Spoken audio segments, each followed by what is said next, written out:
Bienvenidos a Senado Internacional. Este programa y el siguiente va a versar sobre el tema de los refugiados e inmigrantes en Europa y en Estados Unidos a través de una conversación, o mejor dicho, dos conversaciones, con dos invitados de lujo. Se trata del doctor Pablo Seriani, abogado argentino, miembro del Comité de las Naciones Unidas para la Protección de los Derechos de los Trabajadores Migrantes y sus familias, coordinador del Programa de Migración y Asilo de la Universidad Nacional de Lanús, y también nuestra otra invitada es la doctora Barbara Hines, abogada norteamericana, docente de la Universidad de Texas, hasta hace poco fue directora de la clínica sobre derechos de los migrantes en la Escuela de Derecho de la Universidad de Texas. Ella llevó casos muy importantes ante las Cortes Federales norteamericanas vinculados justamente sobre los temas de los que vamos a hablar en estos programas. Así que los invito a ver ambos programas y que lo disfruten.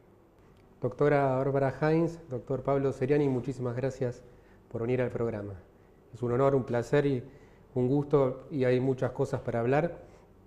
Me gustaría en principio empezar hablando de la crisis de los refugiados en Europa, pero la primera pregunta que les quiero hacer es, como especialistas en el tema que son, ¿qué diferencia hay? Porque los medios un poco usan indistintamente refugiado, asilo político, inmigrante, crisis de los inmigrantes, crisis de los refugiados. ¿Qué diferencia hay un poco, desde el punto de vista un poco más técnico, entre estas tres categorías? Hay una diferencia técnica y esa diferencia técnica luego se diluye bastante y cada vez más en la realidad. La diferencia técnica es que una persona refugiada es una persona que es reconocida como tal por la Convención de Ginebra en materia de refugiados de 1951. ¿Sí? Es una persona que se escapa o que sale de su país por motivos fundados de persecución basado en distintos criterios, ¿no? En su origen étnico, en su opinión política y crecientemente por otros motivos que ya han sido reconocidos, por situaciones de violencia generalizada, conflicto armado, violencia basada, por ejemplo, en el género, que es el caso de muchas mujeres que salen de determinadas situaciones en su país de origen. Y a partir de esa situación y que presentan una aplicación que se llama la solicitud de estatus de refugiado, sí, como convence a la autoridad que efectivamente esa persona correría riesgo su vida o su integridad física si es devuelta a su país de origen, se le reconoce como refugiado. Concepto de migrante es una persona que, en principio, es una definición bastante genérica, ¿no? Es algo alguien que sale de su país con la intención de permanecer temporal o permanentemente en otro país, ¿sí? Es un concepto que, dicho así, dice bastante poco. Lo que pasa es que, últimamente, cuando se ha intentado diferenciarlo, se le agrega migrante económico, ¿no? Para intentar como describir esta situación como si la motivación que generara esa migración fuera exclusivamente de índole económica, tener un mejor trabajo, tener un mejor pasar de vida. La realidad muestra que, sobre todo en los contextos, como el contexto de la migración hacia Europa o la migración hacia Estados Unidos u otras regiones, es que la gran mayoría de las personas que salen en estas circunstancias salen de una situación de privación de sus derechos fundamentales como ser humano, ¿no? Por un cúmulo de privaciones de derechos básicos.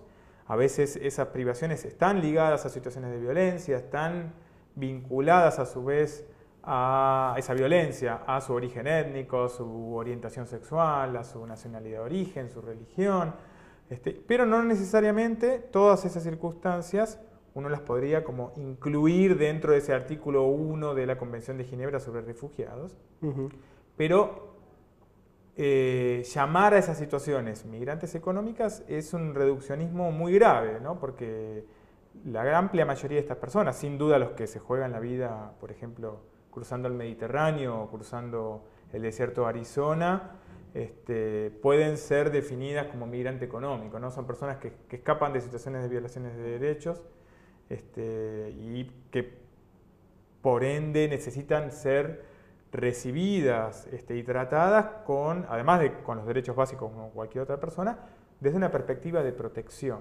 ¿no? Una protección que va más allá del estatus de refugiado, ¿no? Es de entender esas razones y encontrar soluciones de corto y largo plazo frente a esas causas que motivan cada vez más a un número creciente de personas a salir en circunstancias altamente peligrosas, ¿no?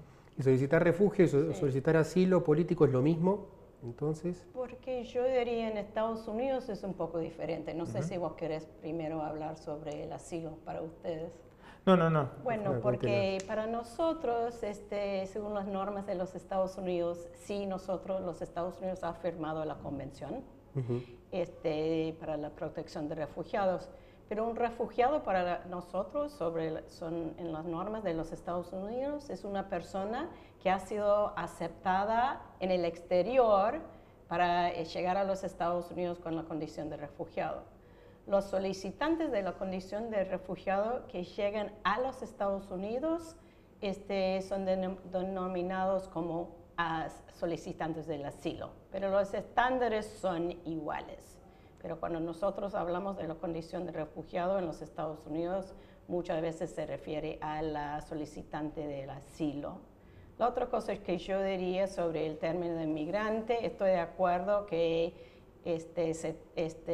los medios se tratan de distinguir entre un migrante económico y un refugiado, pero en Estados Unidos también se agrega la palabra ilegal, o sea que tenemos los migrantes ilegales, que es una manera despectiva de referir a los migrantes que llegan a los Estados Unidos. Bueno, ¿cómo ven la situación actual de crisis de los refugiados en Europa? Bueno, tal vez empezaría haciendo alguna adición a esa definición que hacía, ¿no?